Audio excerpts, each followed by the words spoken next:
Welcome, Bars of the Bricks Prison Ministries special live edition tonight. We were going to have uh, Heather Michelle Cohen on this evening, but as things go, plans change. Heather is still working. Heather Michelle Cohen on this evening. Give me one moment. But as things go, Heather is still at work and not able to make it. But we are hoping to have Carolyn Weaver Miller on this evening. Carolyn Weaver Miller is Gary's girlfriend, was the girlfriend at the time. They discounted her statement because, oh, you'd lie for him, because she was with him the entire weekend that this supposedly happened. So she knows more than anybody, besides maybe Gary himself and the good Lord above, that Gary is innocent. And so, Richard, how you doing, brother? Goat, how you doing? I'm glad to see you guys. This is such an important grave thing, man. It this case, as now I'm going to be honest with you guys, and I think I've said this in some of the I said this in some of the other videos about this, that when it was first approached, I was first approached, I'm like, there's no way this can be true. There's no way that any of this can um, it's not possible. But yet I looked at the case, then I looked at the evidence, and it's true. It's all true. And everything that's stated can be documented from day one, from all the way across the board. Now, to begin with, let me say his initial legal team wasn't as much that. Give me one second. Oh, we might even have more. Um, Give me one second. This is Carolyn messaging right now, and uh, so now we may have the girl that saw the jurors with the newspapers um, let on come on. Now, when I say that, this is so during the trial, and Gary told me about this today. Um, you're supposed to be um, yeah, we are working with JLM. We're working on with several, and we're trying to get anything we can, man. We're just trying to be able to fight this case and everything. The legal team is less than adequate. In fact, I would say they work for the state, and as prisoners and stuff, and people has been inside, you hear that a lot. But in this case, it's insane the amount of corruption and everything, from the county officials all the way up to the Tennessee Bureau of Investigation. Some of them guys is caught lying. It's insane. The scariest thing is this is here in the United States. There is all this evidence. Like I said, all this can be proven, but yet this man sits for 30 years on death row. Why? It don't make any sense. We're supposed to be the land of the free. The interview, I did an interview with Gary today, and um, it just it blew me away. And now I recorded that interview, and I'm putting it up in different parts because it was almost a 2 hour long interview.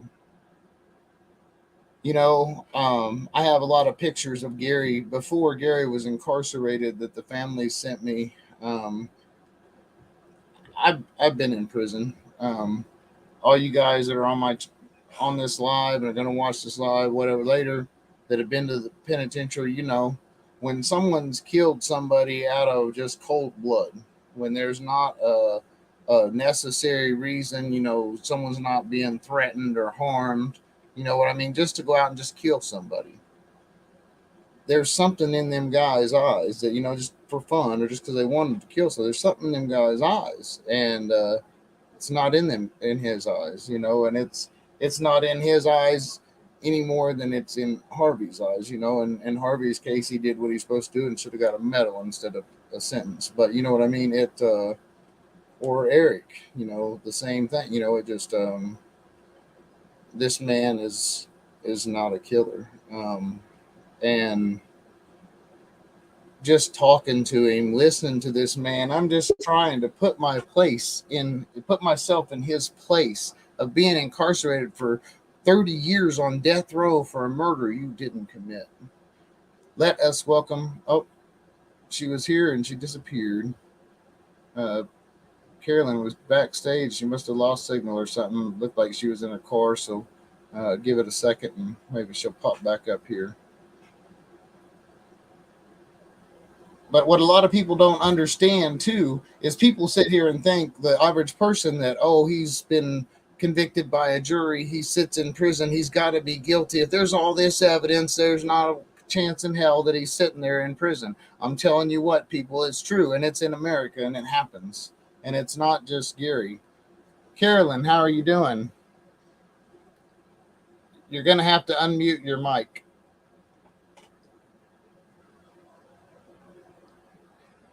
It should be down on the somewhere at the StreamYard deal. I don't remember how. There. How's that? There. All right. All right, everybody. This is Carolyn. Carolyn, it was a girlfriend, and she was also with Gary the weekend that this murder supposedly. Well, the murder happened, but that Gary supposedly did it. She knows more than anybody. Like I said a little bit ago. Besides Gary himself and the good Lord above, she knows more than anybody that he did not do it. Carolyn, would you want to give a little bit about your story?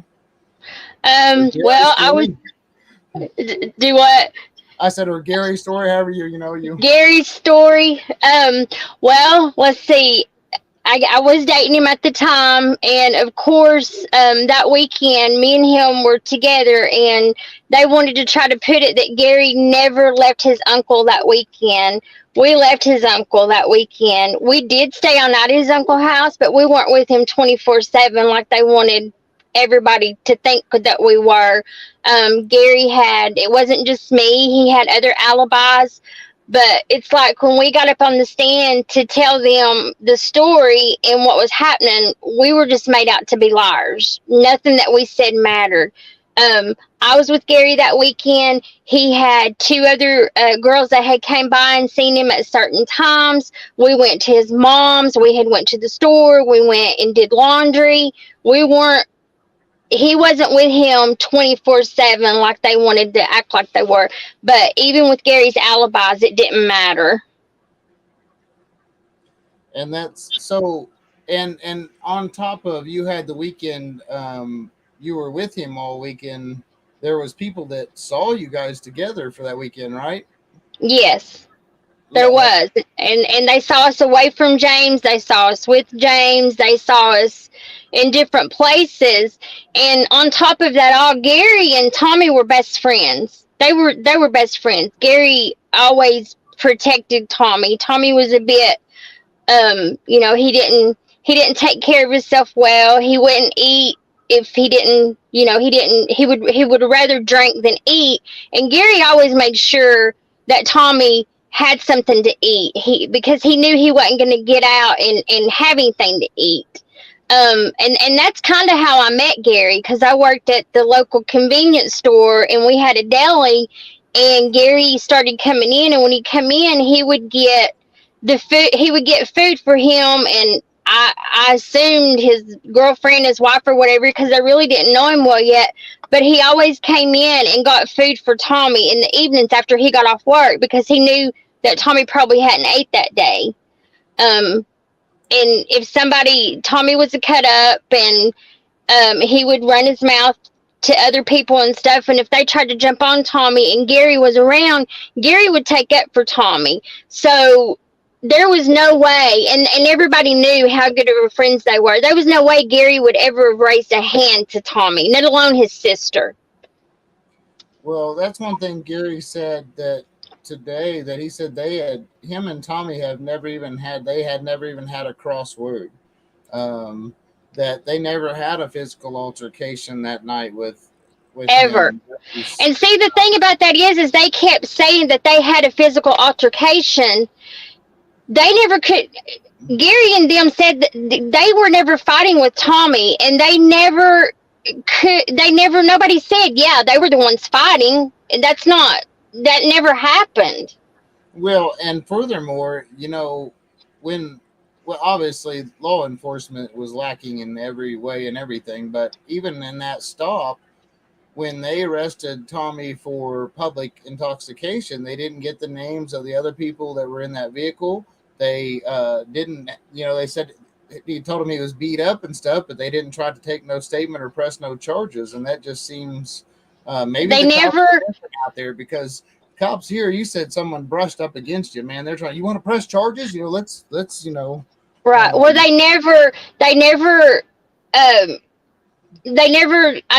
the vehicle when they picked Tommy up. He was supposedly sitting on the back of a pickup truck tailgate. They never asked those men who they were. They tried to say that they asked him who he was fighting with, and he said, well, it wasn't my friends. They weren't my friends. So I know he wasn't talking about Gary, because they were friends, and Tommy would never say that Gary wasn't his friend. He would never have said that. Right. And then the witnesses that they tried to say that they said saw them fighting on the side of the road, they never could identify who they saw. They don't even know if it was Tommy that they saw fighting. They just said they saw men fighting on the side of the road. And then some of them tried to say that it was a Camaro. There was one girl that got up on the stand, and she told them, she goes, this is the Camaro I saw. I know my Camaros. They showed her a picture of an older model Camaro and Gary's Camaro at the time. It was a newer model at the time. She circled the older Camaro, and the DA said, are you sure it wasn't this one? She goes, no, I know my Camaros. I have one just like it. This is the type that I saw. So it wasn't even looked like Gary's Camaro. It was a much older one than his that she was identifying. And then there was a man that owned the store that they had gave a statement that he had saw them leave. And when he got up on the stand, he said, if there's a statement that he said that and he signed it, then they forged it, because he never said that, because he never saw them leave together. So, I mean, well, and Gary was talking. Go ahead. Gary was telling me today about the convenience store guy and the car, and he said that the statement they wrote out a big statement, everything I signed. I didn't say that. I didn't sign that, because he was saying, right. Saw the white truck and they saw them all getting the video, and they left here, and Gary was driving the truck, and and it just yeah. He never saw that. And that's in the transcripts where he's telling them that he never said that. He never saw them leave together. And then you've got the detective that he said that he had 3 eyewitnesses that could put them at the scene of the crime. But then when you get in court and the judge asked him, he said, no, I didn't have any witnesses. I just had to tell the judge that so I could go get the indictment for the arrest warrant. But I have to do that sometimes to get what I want. I mean, I'm sitting in court. I'm in my early 20s at this point, and I'm thinking, did they just say what they said, and can they do that? Well, in my mind, no. And in Gary's mind, too. No, they can't do that because it didn't happen. But they did. And even at almost the end of the trial, they tried to do a plea bargain. They were going to give Gary a plea bargain, but he would not take it because he was like, no, I didn't do this. And there's no way you can convict me on something that I didn't do. Right. I mean, I think I might be talking wrong, but I think that it was 10 years, maybe, and it may have not been. But, you know, they had already done everything they had done to him, and he was like, no, I'm not pleading guilty to something that I did not do. Yeah. And then they come back and they bring Charles Harlan in that, mind you, went against everything. That's why I was getting ready. How did you were in my mind. I wanted to bring up Charles Harlan. I want you to tell the people about Charles Harlan. All right. Well, at the time, we did not know. Okay, so we had. First, let's tell them who Charles Harlan is. Charles Harlan was Tennessee's medical examiner at the time, but he was also under investigation at that time, and we did not know. He was under investigation because he had falsely done other autopsies and statements and stuff for other law enforcement to put other people in jail. He had said that this one person was dead and that it was his body that they had, and I think it was so many years later this man popped back up. He wasn't dead. He had some children that he said that they died of SIDS, and when they reinvestigated and everything, those children were murdered. They were neglected and abused. There was a 10-year-old that I think that they said he was 80 pounds at 10 years old, but Charles Harlan said it was natural causes that he passed away. Then you have the man and woman that they had put in prison. She got out a couple of years ago, and the man died in prison, but Charles Harlan was a medical examiner on that and said that they were the ones that raped and killed this child, and then DNA showed them after they had spent their lives in prison, the man had died in prison, that they didn't do it. They're not the ones that did it. So, and then 2020 had an episode in 2010, and it was about Charles Harlan, and he had falsely did he falsely did another autopsy on this man, but this man had enough money to get him a good lawyer and have a good legal team and show that Charles Harlan lied about what happened to his cousin. He said that he had stabbed his cousin, but what had really happened is he had a seizure and fell back into a glass table and it punctured him. Charles Harlan had that all wrong. We have, well, I think she's kind of here. She don't have her camera on or mic on, I don't think. Shelly has joined us. Shelly was also when we were at Blount County trial, and she can tell you what she saw with these jury members. These jury members were not sequestered like they were supposed to be. Yeah, and that so she was a witness to the jurors, and we'll let her tell you what. What she can tell you that story. That these jurors were doing that are supposed to be sequestered and not have any idea about the case. Right. But and that was it. When we went to Blount County, they were not supposed to know anything about Sevier County, but yet they had bags of evidence in front of the juries that had Sevier County written on the front of it. That's insane. It just welcome, Shelly. How are you doing this evening? I'm doing great. Washing the vehicle looked great too. Yeah. Carolyn, I owe you one for this. There you go. I would like to thank you first of all for being here. We really appreciate as we go through this fight for Gary and try to get justice. Why don't you tell us a little bit about what your connection is to this case? Gary's a lifelong friend, half brother. Carolyn, how do you explain that one? They used to date.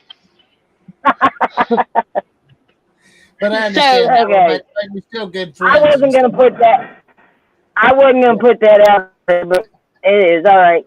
But yeah, so known him since I was 10 years old. Family, and he's been there, always been there for me. He's been there for my son when I had my son, and he got really bad sick. Gary was the only one that he would go to sleep. He could hold him and he'd go to sleep. And then when I ended up in the hospital, Gary would come in and, like wash my hair. He's just the kind, caring person that he is. He couldn't hurt nobody. I mean, he's a redneck. I mean, he might get a little fight here or there, that kind of stuff, but not hurt somebody. Right. Never. Yeah, not more than like the average redneck Joe city fella Right. or whatever, and yeah. Right. So tell me about when the trial was going on and the jury was supposed to be sequestered, what did you observe? We were I guess we were going on a break, and it was like on the steps. There's a room where the jury was, and we were walking by, or I was walking by at the time that somebody opened the door, and one of the jury members, plain as day, had a newspaper up, reading the newspaper, and there was no mistaking what was done. And when we brought it to their attention, they said, "Oh, we cut everything out that pertained to the case." And there was, the whole paper was the case. And there was no cut marks on that paper. It was just so they were reading everything, right? And we got everybody can appreciate on here. We got the the comments says I'm a redneck from Missouri. Redneck from Florida. Well, and everybody needs to realize too, we all were friends with Tommy. What was that? I said that's a good thing. I wasn't saying nothing bad about it. Oh yeah. Look at me. Of course I'm not. What everybody needs to realize too is we all were friends with Tommy. And Gary always protected Tommy, and Shelly saw that as well. And that's what we're trying to say. Gary doesn't have a bad heart. Gary doesn't have hate in his heart. No, he was. He's still to this day upset that he could not go. He was told that he shouldn't go to the funeral and everything, that he wouldn't be welcomed and all that. And then they made a big deal and said, "Oh, he didn't even try to go to the funeral, but they were good friends." Well, and they told him, not to. So they told the whole family to stay away. That we weren't welcome there, and we shouldn't go. And that's another thing. We weren't able to mourn Tommy or Connie because we were like right in fight mode right away. Because then here we've lost these two, can't even mourn our friends because now we're fighting for Gary for what? For all the stuff that they made up. Yeah. When Gary brought Tommy over to my house and wanted me to do the tattoo, and they'd been drinking and I wasn't going to do it. So they sat in my house and Gary put a tattoo on Tommy's arm, and they were laughing the whole time. And then Tommy, he had to sleep down the car, and the morning started lifting on his arm. And then it was supposed to be an eagle with the middle finger. It looked like a character with 14 fingers. But Tommy was proud of that. They were.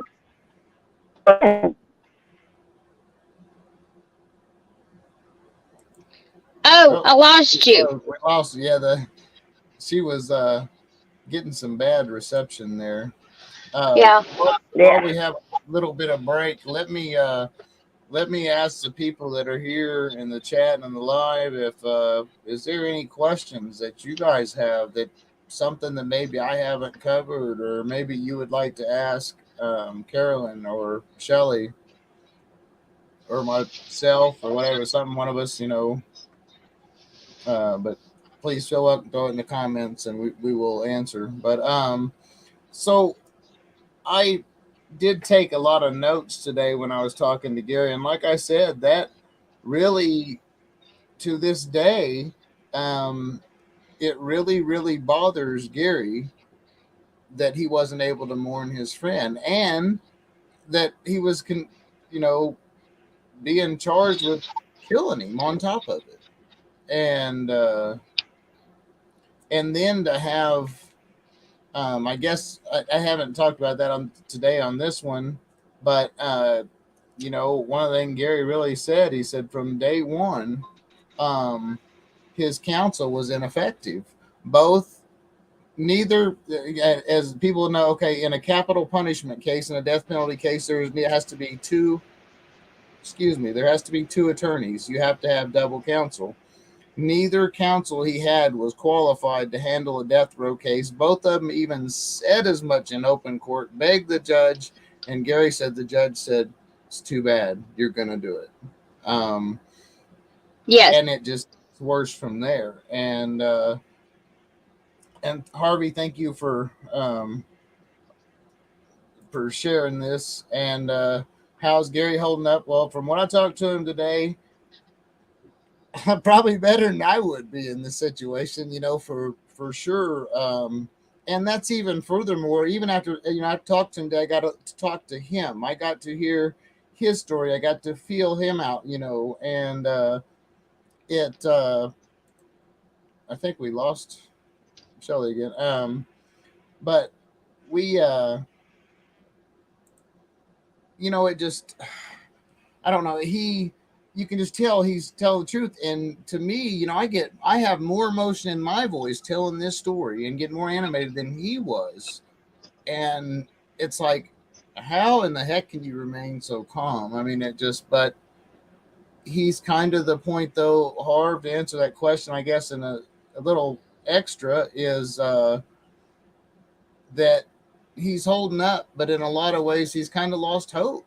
And, it's there's not been, Carolyn said, Gary said the same thing too, besides me and Heather, there really hasn't been people that cared, that wants to look into his case, that wants to help. It's all more about covering up, and because there's so many errors, and it's ridiculous, and it just it's disheartening.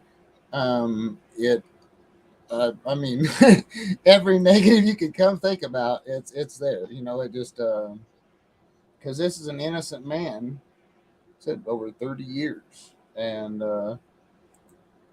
there's new evidence. Legal counsel won't look at it. There was another suspect that had motive, has a violent history, didn't even look at it.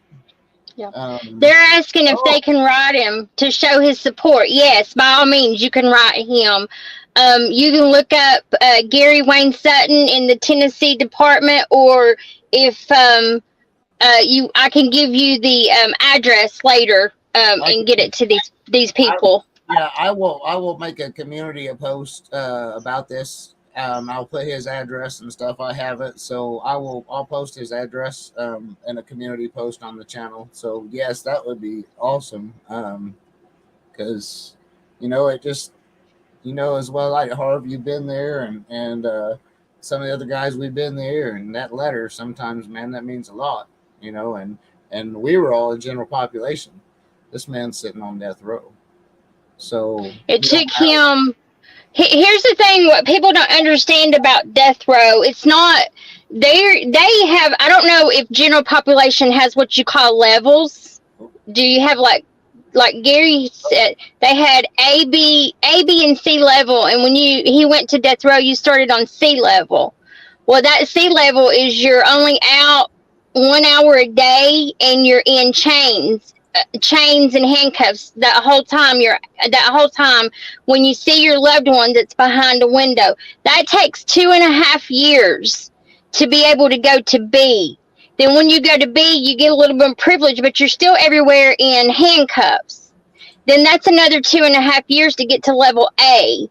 Level A is you're out, you're no chains, no handcuffs, and you get contact visit with your loved ones. Oh, So it took Gary 5 years to be able to get there. And the well, one and that's what people don't understand. These guys on death row behave themselves if they have family and stuff because they don't want to lose those privileges. So Gary's been in there for this long and he's had no write-up. The guards like him. I mean, and if somebody does something for him, Gary does it in his artwork or his woodwork. And that's how he tells you thank you and shows his love with all his artwork. And yeah, if he was a monster, you'd not get that kind of work out of him. he told me today. Oh, I've seen some of his artwork, and I will make a little slide presentation with some pictures of him and his artwork and stuff. His woodworking is just jaw dropping. I was honored today when he said, "Man, I'm gonna have to get in the wood shop and make you something," and it just. Yeah, and that's his way of telling you thank you. He's not had a voice. He's not had anybody to stand up for him. I'll tell you when he had his first 2 lawyers that he had, they just sold him right out. They all worked together. They were, he couldn't get them to fight, couldn't get them to do this. The second ones he had that got him on death row, they tried to get off the case.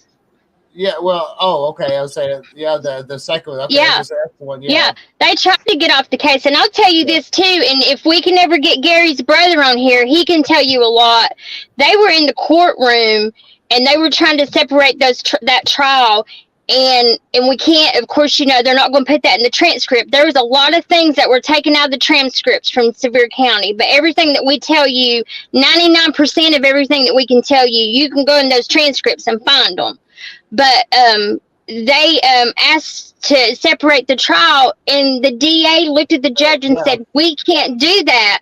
That would be a nightmare because we would have to let Sutton walk." Yeah.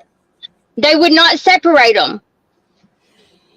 So we know that Gary Sutton's innocent, but and I will say this. There's really no evidence to tie the uncle either, but Gary himself said today that he don't know for sure that the uncle, if he did or didn't have anything to do it. He said he was kind of mean and stuff, and in fact he had told Tommy a couple times, in fact that weekend, that they needed to get away from his uncle and Tommy's brother, and and that he felt something bad was going to happen. And I'll tell you this. I know that. Okay, so like Gary was a good home man from what his whole family would tell you when he was married, but that relationship didn't work out, and his wife left him and moved back to Georgia with their little girl, which that threw Gary into a tailspin. And in this, that's when I met Gary. Now I'm gonna tell you right now, Gary had a lot of girlfriends. But when I met him and we started, telling each other, okay, this is what we want to do. We want to make our life together.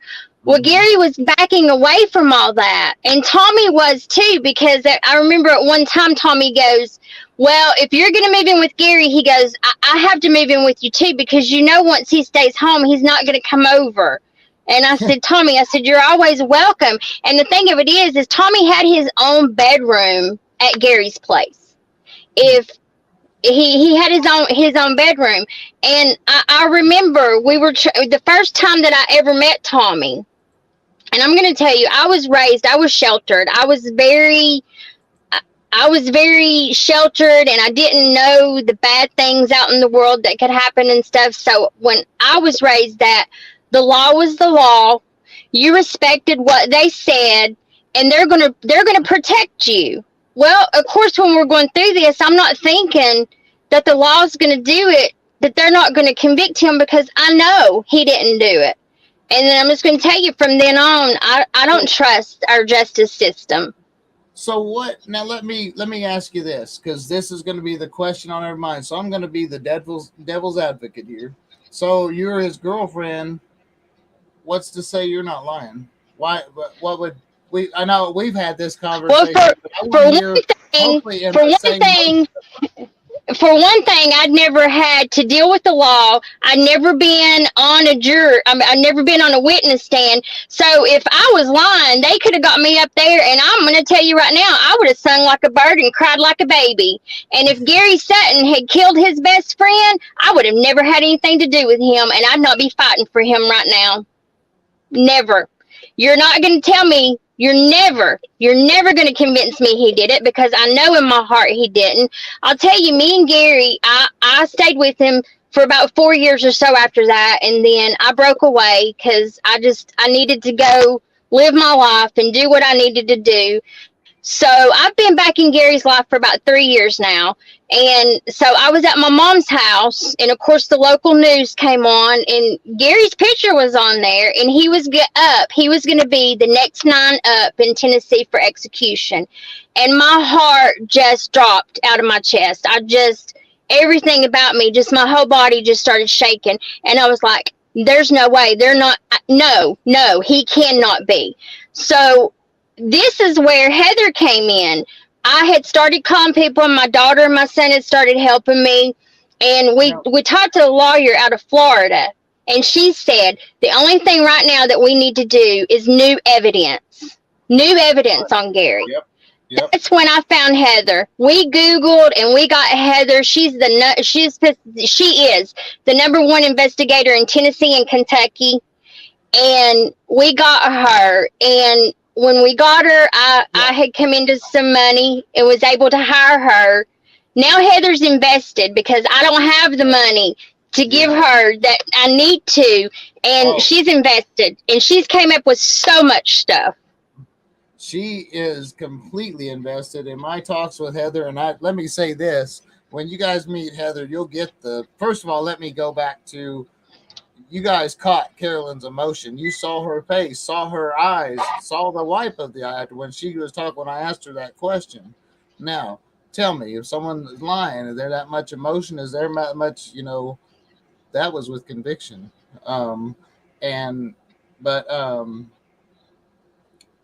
Man, I lost my train of thought after that one. But, but it's,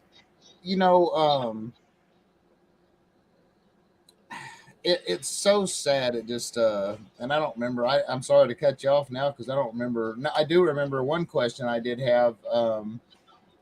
Is Sierra Weaver? Is that his daughter? That's my daughter. So yeah, that's it. That's his. Yes. And that she is. If you guys know, that's in the chat. That's so. And Sierra started helping me when I started with fighting for Gary again. I called her up. My son remembers Gary and loved Gary like his own. My daughter was too young to remember him. But I never, all they ever knew was that the love of my life was in prison for something he didn't do. That's all she ever knew. So I called her up the night that happened. I said, Sierra, I just need you to start Googling Gary Wayne Sutton. And she goes, that's the man that you love. And I said, yes. I said, just Google him. That's all I said to her. And she called me back and she was like, you never told me that you were in this trial. I said, I was an alibi. So she's done a lot and she's helped me a lot. And then my son, he's always loved Gary, and they have a really good relationship. So he's in the back burner. He'll be in the shadows, but he will be helping. And then Gary has a daughter, Cassandra. Her and Sierra was just about 7 months difference. They were just about a year old. She's only known her father behind bars, and now she has a family of her own and has a son that only knows his grandfather behind bars. And that's what other people don't understand. Not only did Gary has lost his life and is in prison and getting ready to come up, we did have an execution date, but by the grace of God, somebody in that execution room had a heart and said, wait a minute, this is wrong. I don't know what happened, but it was botched, so they stopped him. But they will be coming back. He will be getting an execution date anytime. But, Cassandra only knows her daddy behind those prison walls. She doesn't know. She doesn't know how. I mean, she understands that her daddy loves her, but she never got to. She never got to have the relationship with her daddy that she should have had, and that's not, and that's it. She she lost something too, and that's what people don't realize. It's not just Tommy and Connie's family that lost them, and don't get me wrong, we were so sad and so hated it happened, but you know what, we lost Gary too. We lost him, and people don't get that, and it's hard sometimes, just to try to tell people, oh no, he didn't do it, and they're like, oh yeah, he had to have done it. They convicted him, and he's on death row. He had to have done something. No, there is more innocent people inside that prison than guilty. And people don't understand that once you're convicted, it don't matter if it's something as small as a burglary. It is hard to get back into court. And then when you have a legal team that is either incompetent or they're rolling with the state, and I'll tell you, all my guys on here that are former prisoners and women and stuff that have been through this, you well know when your briefs come, if you got the briefs that this man got from his attorney, you'd be pissed. I was pissed reading them. I'm like, you sure they mismarked him? There's no way this is his attorney. This has to be the attorney general or the DA or something. Nope. No, that's his attorney. And it actually sounded worse than what the state put together. And that was his attorney's briefs. And, it's really hard to get justice when you don't have an attorney. When it's a capital case, they're extremely expensive. So the court don't just like to willy-nilly move you around attorneys and stuff, and it's hard to get rid of them. And so people don't understand. You can't, it's like it's a free country. It's this and that. Oh, hey, Jeff, welcome. Reverend Dr. Jeff Hood. He is activist, speaks out against the death penalty and stuff around the nation for innocent people and stuff, and he also is a spiritual advisor and accompanies them all the way to the final moments. He's asking, is he proceeding? Yes and no. Without new evidence, yes. I don't really want to go into get with me later, Jeff, and we'll talk privately, because I don't really want to touch on too much of that right now, because it's an active. I'm working on some stuff, and I don't want to go into it. But we have some hope. Just get with me after, and as far to hear his lawyer tell it, yeah, he don't have any more appeals. Right. From what she says, but. Well, and anybody knows that anytime there's new evidence, it don't matter what state you are in, part of the United States Constitution, as part of a fair trial, is being able to present that new evidence that will prove your innocence. So as long as that case is still active, you can go back into court, and it's still active because he is still, alive and everything. And it just, but. We there is some hope. There has to be some changes made, and like I said, I'll discuss that with you privately. Jeff, Carolyn knows the details, Gary knows the details, but we'll talk about it privately, and right. I'll clue you in. You're on the team, so yeah. So did Gary also, did he tell you about the TBI agent that falsely wrote a statement out and said that he wrote it and Gary's signature wasn't on it? And no. Oh, hold on. That's not even the statement. That's not if we're going to talk about some evidence that was tainted or something false, let's talk about Connie's site where I think it was Connie, maybe it was the shotgun. It was with Tommy. The body, they took a picture of the body, so when they processed the crime scene, and then no shells or nothing were found. Then all of a sudden, 2 days later, they went for a secondary search and they found 2 shells, shotgun shells, which just so happened to be where he took about the exact same picture where the body would have been next to the body. They weren't in the picture 2 The days first later. time. Yeah. Right. So yeah. and it's and they're going off of a firing pin strike on a shotgun, and I looked up a little bit of research today on ballistics and stuff with shotguns after I talked to Gary. There is no definite ballistics on a shotgun. Every Remington shotgun, the firing pin is almost exactly the same, or every Winchester, or every, it don't have the barreling and stuff that, like a rifle shell or a pistol shell does, and that gives them that accurate ballistics. And it's important to note still. But they also, shotgun, well, even still, the shotgun still had nothing to do with Gary. That was his James Cylinder, his uncle's shotgun. That was, that was on an illegal search, an illegal and invalid search. That the judge said, yes, that is illegal and invalid, but I'm going to let it go because the state needs that. And that's in the transcripts. Yeah. Yeah. But nothing was Gary's, nothing. And then you had, you had that, that right there. And then you had that witness, the first witness that they said they had. She gave 5 different statements before she gave the one that they wanted. And then they had James's truck on the road back at the courthouse. And when she went and they said, is this the truck you saw? And she said, it could have been, I'm not really sure. But they took it and she described it first as a Bronco. Then she described it as a Blazer. Then she described it, they had mud tires on it. And then she just was all over the place with it. The first time she said, she didn't say anything about seeing a vehicle. Then she said she saw a Bronco. Then days later, she said, after I thought about it, it was a truck with mud tires. James' truck didn't have mud tires on it.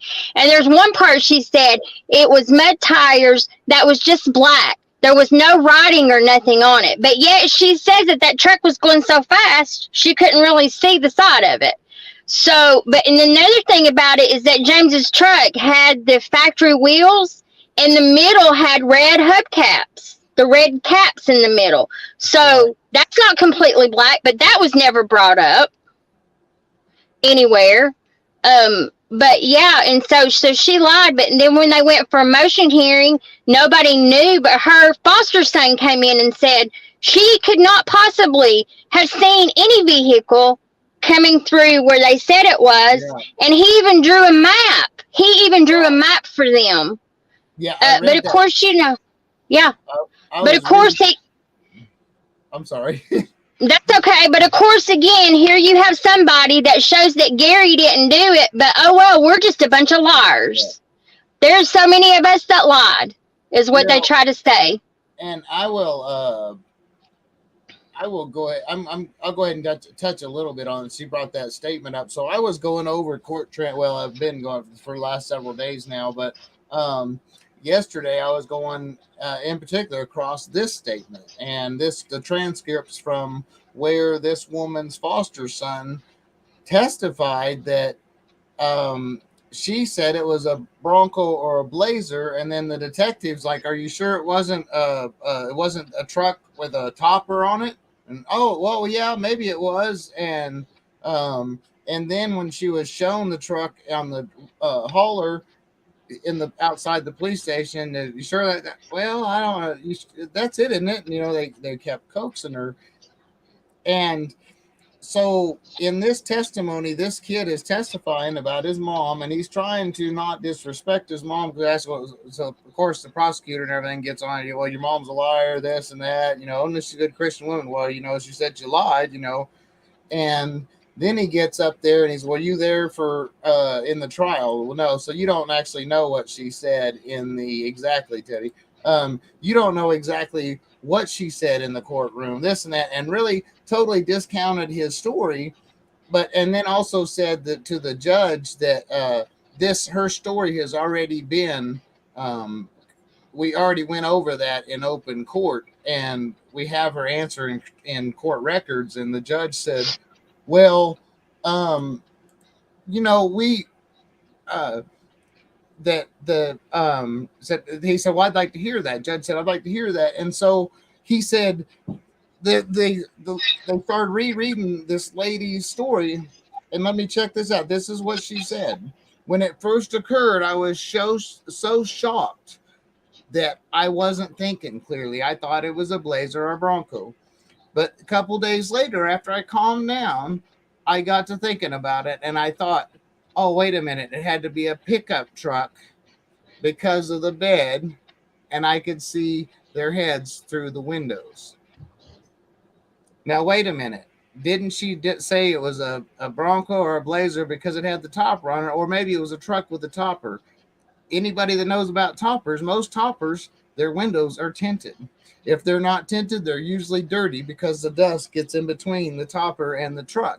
You are not going to see people's heads out there. We have a 93 Bronco sitting out there in the driveway. I can see your head from behind that Bronco. So that her story just shows, I blew it out the water. It's a lie. No one's ever challenged that yet, and it's but it just crazy. I mean, the thing about it too is she still could not identify anybody in the vehicle. Yeah. And that's the thing too.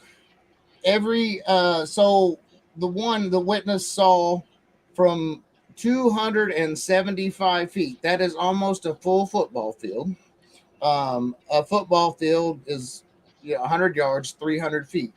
275 feet. Now, I went from the back of our house and I measured it out. And it is about the back of our shop property from our house. So I waited till it got dark, turned on the light, put some objects over there so I could see them. I couldn't really see them, nothing as small as a weapon. Even had somebody go over there and move them around and stuff. I couldn't tell what the heck they're doing. And I couldn't see it in daylight. So there is no way it's not. And she couldn't identify any person. She can identify a gun this big, but couldn't identify anything about the people.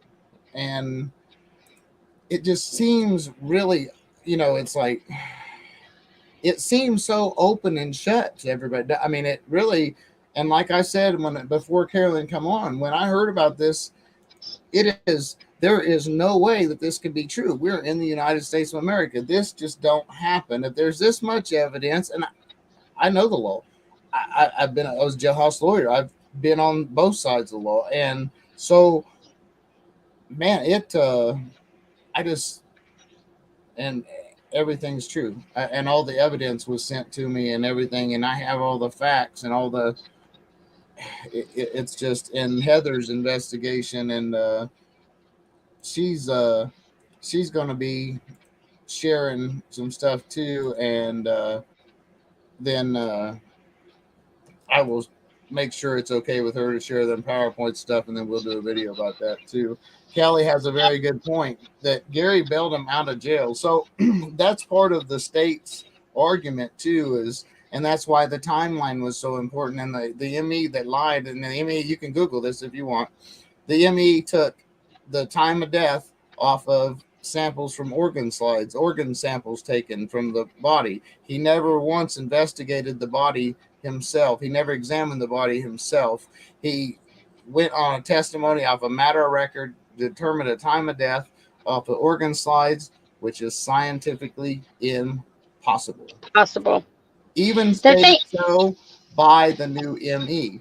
So, but anyway, they're saying that they bailed him out of jail just to take him out and kill him. Now, they're friends with him. So why would they go, if you're going to kill somebody, unless it's like a mob or a movie or something, you're not going to go bomb somebody out of jail so you can take them out and kill them. That's just a horrible idea. You all got witnesses. You were seen together. It just, and furthermore, the altercation, Tommy, and Gary, you can hear from in his voice and stuff. there was never ever any ill will towards Tommy then or even now. Yeah. And the thing of it too is when they bailed Tommy out of jail, Tommy did not leave with them. He left with the girl that they tried to give the description of the girl and the car. But you know what? For whatever reason, that night their cameras, oh lo and behold, were not working at the jail. They tried they couldn't pull anything because they weren't working, and so they never really looked for the girl, and they never really looked for the car. Well, and it was important too that in the search for Tommy that Gary was involved in the search. Him and James Dillinger went down not just once to voluntarily talk to the police when they wanted to talk to him, but twice. And you know, it just And what people need to realize too is that it was Connie that called them to ask them to go bail Tommy out of jail. That wasn't nothing unusual. They bailed Tommy out of jail all the time. It was always them bailing Tommy out, and it was Connie would call and say, "Hey, Tommy's in jail. Can you go get him for us?" And that's what they did. And you know, Connie wasn't scared of them either. There was other things going on there, but you know, Connie wasn't scared. When I first met James, I met him with Connie. That's how I met Connie. And you know, so she wasn't scared of them. She had no reason to be scared of them. Especially Gary. I'll tell you right now, Gary was raised by his grandmother and his aunts, and he will never disrespect a woman. I don't care if they go up and beat him in the face. He's going to walk away.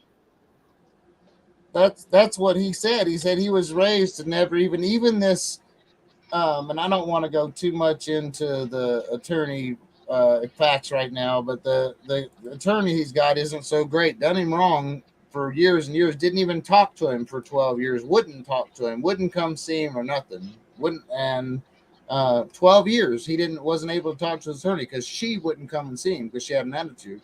But anyway, it's you know, I don't know. It's just crazy. But he wouldn't even talk to her in that manner. And he told her that, you know, I was raised to respect women and stuff. But he said, if I wasn't, I would call you everything but a white woman. And he said, as much everything you've done to my life. And you guys will be able to hear that once I get the video processed, the rest of the series with Gary. I posted the first one. Anybody hasn't seen it, I posted the first part 1 a little bit ago, but it's insane, and I just can't. It's still, even though I'm reading it all in black and white and I'm seeing all this, it's just still just so unreal. It just has to be like a movie or something. It's like, man, am I in the middle of a screenplay or something by Stephen King? Because this is like a nightmare, especially for Gary and his family, and like and yeah, it is their job to defend them. Shannon, that's my sister. No, she doesn't. As long as she's getting paid, she doesn't care. I mean, yep. I try not to talk bad about her or bad to her, because she really has. She's real, like through the years when the family would try to do stuff or wanted to do stuff, she used her scare tactics. Yeah. No, you can't do this because it'll hurt him. No, you can't do that because it'll hurt him. Well, tell me what can hurt him now. Well, nothing. Like when she sees this, oh, buddy, she's gonna be she's gonna have a full blown come apart. But I don't care anymore. Hi, Suzanne. I don't care anymore.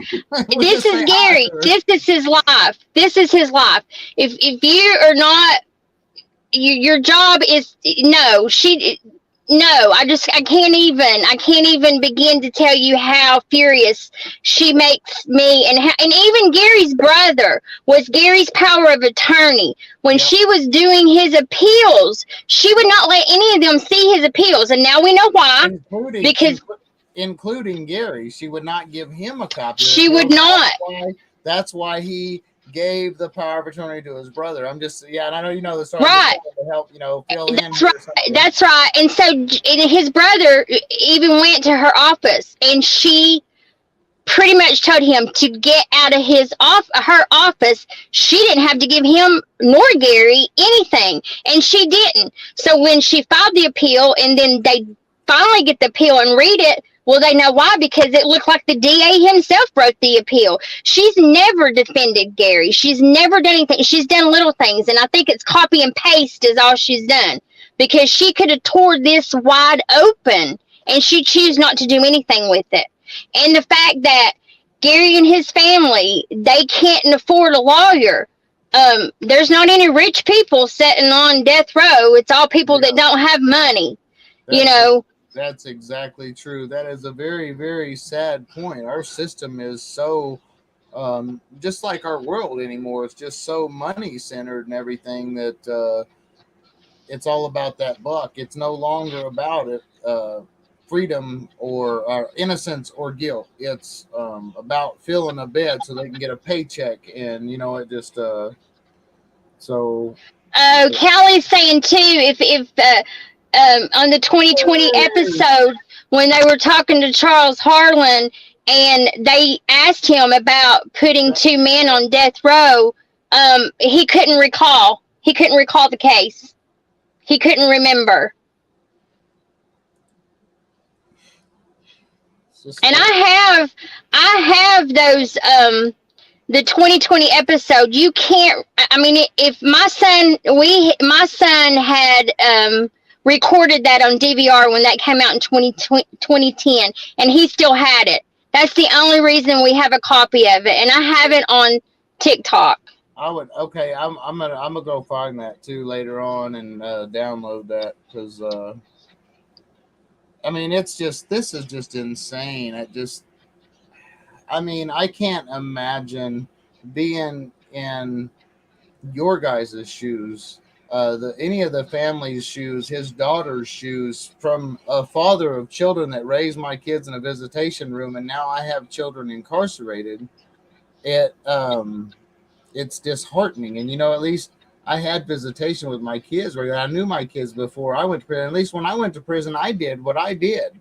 I'm not sitting there innocent. You know what I mean? And I just can't imagine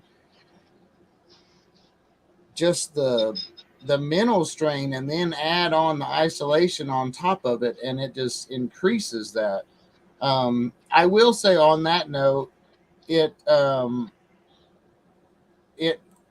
is better in Tennessee than it is in Kansas. On Kansas death row, they never get out of their cells. They are locked down 24/7 from the date they are come to the prison till the day they're executed. They never get an in-person visit. It's over video.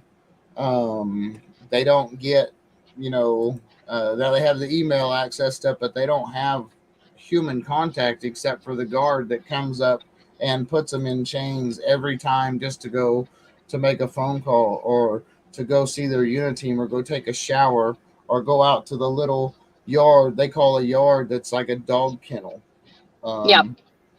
And I wouldn't put my dog out there in one of those, and they, human lives they have out there in those, and it's just it's horrible. This is just like, you really, this is some stuff you hear about in the movies. You don't expect it to be real. You don't expect and like I said, it's the evidence is there. It's not even everybody's saying this stuff. I see this stuff in court transcripts and in black and white. And not only that, I hear the exact same things from Carolyn, from Heather, and from Gary.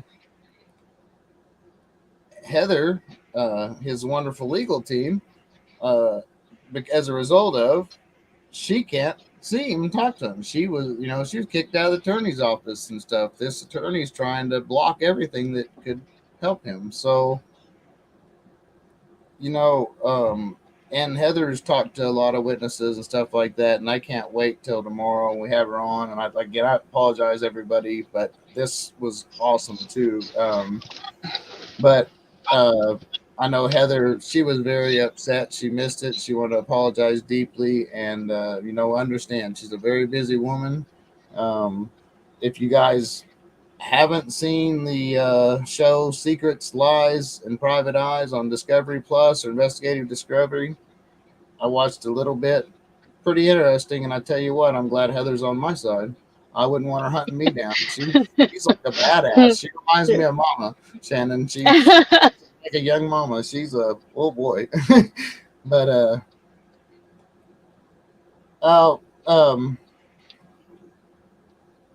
let me, Sarah. I'll have to.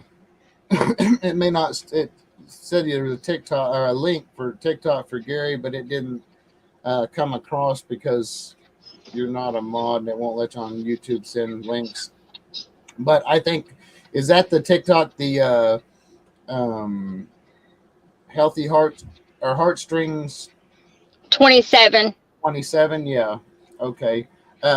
Heartstrings 27 on TikTok. That's the link and for Gary's TikTok and that Carolyn's got and everything, and that and then there's a lot of videos on my channel and stuff too. And let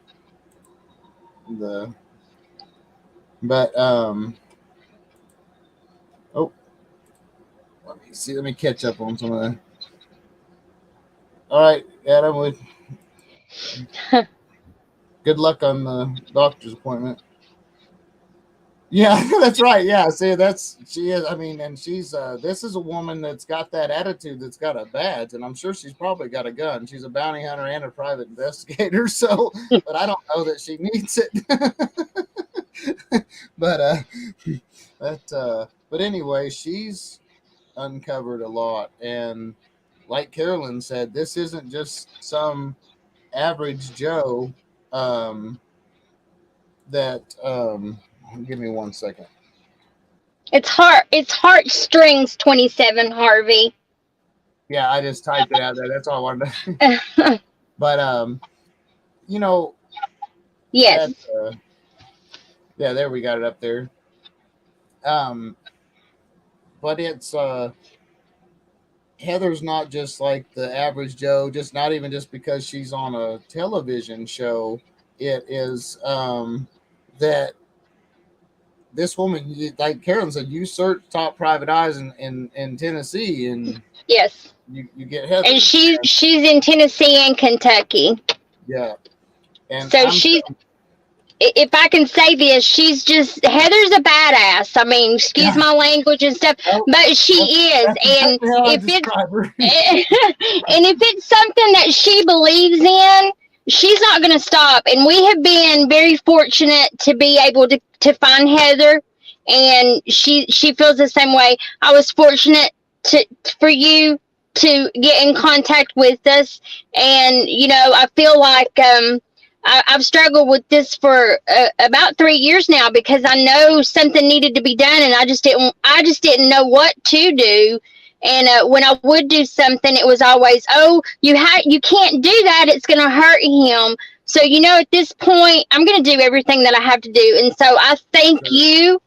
I thank you for everything you're doing. I thank Heather for everything she's doing. And I know that Jeff Hood is, I've been talking to him, and he's interested in helping us. And I feel like that, I feel like that God's going to help us with this. I'm not a big religious person, but I know I have faith, and sometimes, faith is all that I could go on. Now just think about it. You said, here's the pastor speaking. You said, you're not a very religious person, but now what did you do the night before that we met? Well, I prayed about it. And I just asked God, and then I'm on that website, and I just felt it in my heart to say what I said, and to let other people know, if you have a loved one incarcerated and you believe in them, don't ever give up. And then you contacted me, Jeff Hood contacted me, and I mean, it's just, it has to be God, because nobody else is going to help us now. He's got to help us. Amen. And we're gonna do our damnedest, and me and Heather are involved. I've talked to her extensively. I've talked to Jeff quite a bit, and he's gonna help us and stuff. So we've got a good team. We've got a good solid core. So it can only go up from here. Yeah. It's And the little bit of things that we've talked about tonight, that's just a tip of Yeah. what happened. Yeah, That's not. I mean, there's just so much. there's more. There is more. If you can Yeah. believe it, there is more. It's not just this. Yeah, this is just a tip of that. I've got a Dropbox of hundreds of documents and stuff of just jaw dropping, like what the hell is going on. These are court documents. These aren't even something somebody wrote up or something. These are, it's like, wow, they're evidence, everything. I am a jailhouse lawyer. Now, granted, I've won a couple cases in the Kansas Supreme Court, and I've won quite a bit in the district court and civil court, family court. But anyway, that's just, I don't know. I could have won it. And for some counsel, I mean, and for one, it's the basics. When you look at the briefs and the motions and everything that's been filed, that she's not on his side. And it just, I don't know. I'm going off on a. I get irritated. I don't like bullies. I don't like people taking advantage of people sitting on innocent that something they didn't do. And we have all that, and it's the bad part when the bully becomes our government, and no matter what form, whether it's court, law enforcement, or whatever, they're representing our government. And now you run into multi areas of government that it's very disturbing. But Heather, thank you. Carolyn, thank you so much for being here. We will visit with Heather tomorrow. I just looked up and saw I caught the one of Sarah's comment out of the corner of my eye about Heather's become family, and but we will.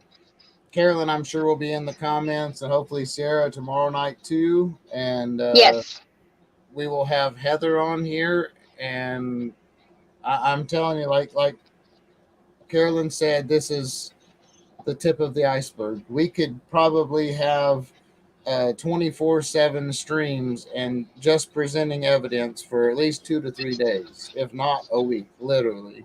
And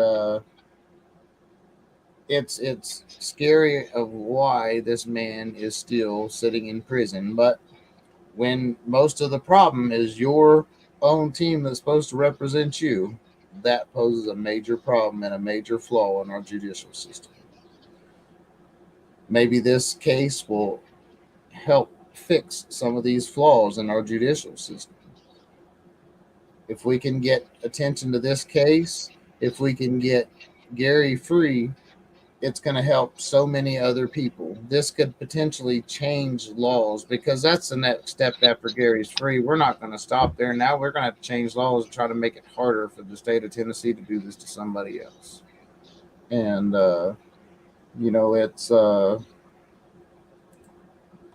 it's terrible. It's sad. Those that know me personally know I'm an old softy anyway, but once I get involved into something, man, it's just I especially when I believe in it, and like I said, when I first went into the case, looking at the case, I went in like I was a judge or a jury, and actually trying to disprove it, because there was no way that all this stuff was true. And so and then I look it up, and it's all true. And then I even find even more stuff that hasn't been challenged, that could have been challenged, stuff that hasn't been filed. There's habeas corpus, federal habeas corpus, never been filed.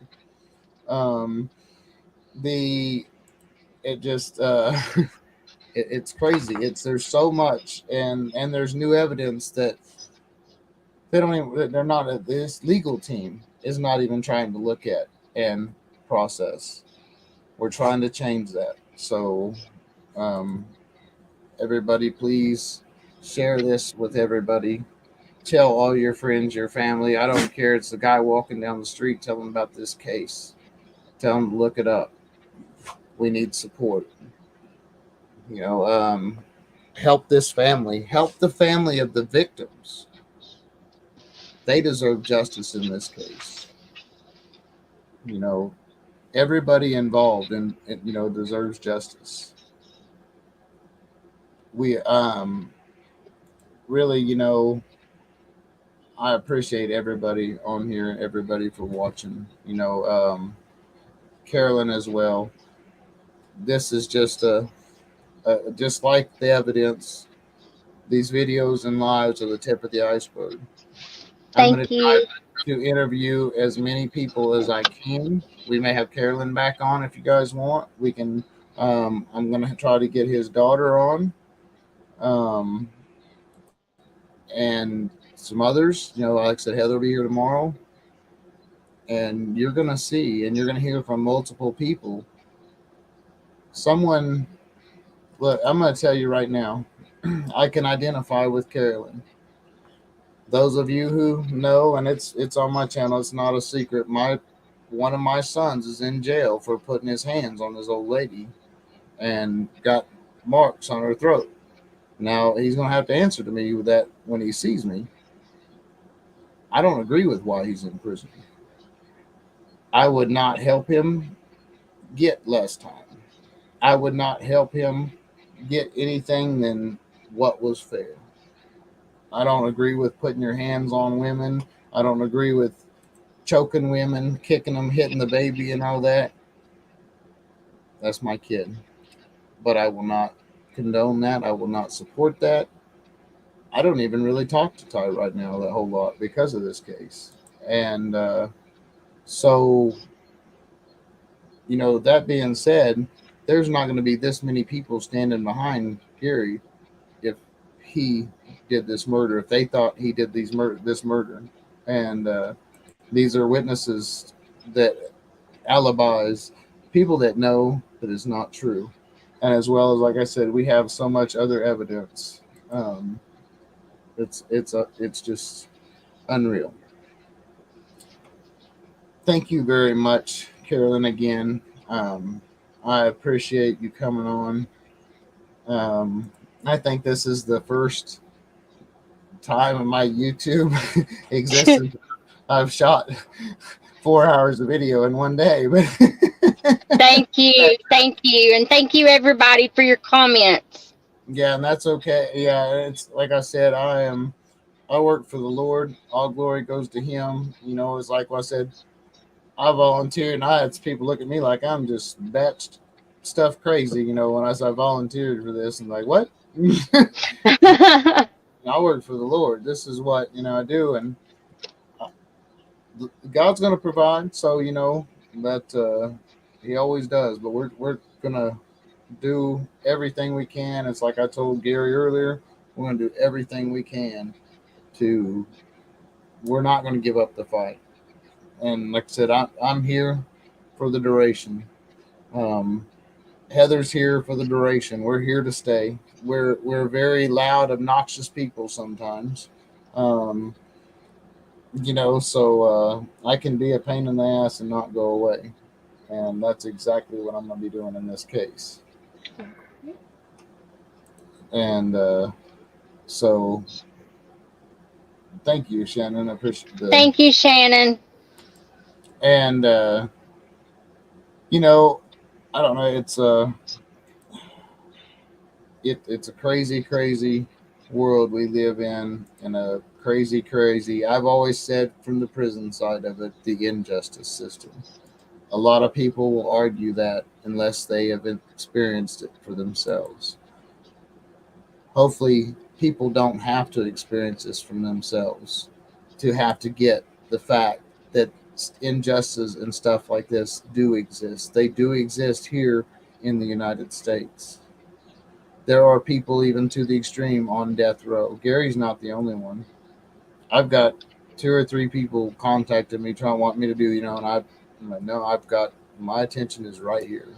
I mean, I'm sorry. Hopefully, if I guess I'll make a list. I don't know, but my attention is going to Gary, and it's not gonna waver, and I can't be diverting on other stuff. So, that's just that's where we're at. I'm actually gonna close. Really, thank All you, right. Carolyn. Thank you, Thank everybody. you. And Thank I you. appreciate everyone. Carolyn, you have a great, awesome night. You too. Thank you. I will talk to you later. All right. All Thank you, everyone. Thank you. right. Bye bye. Thank you, everybody. I so much appreciate your support. Um, I appreciate everybody being here. Comments. The comments were going insane tonight. I love it. This is my first live that I've had that many comments like that. I appreciate you guys. The level of respect that was in the chat and the interaction and everything else. Tired. It's been a long day. I've still got a lot of work ahead of me. But you guys have a wonderful, wonderful evening. Stay blessed. Remember, Gandhi said to be that change you want to see in the world. But here at Barstow Brooks Ministries, we are being that positive change that we want to see in the world, and you can too. Rev Dr. Kev, I love you all. I'm out.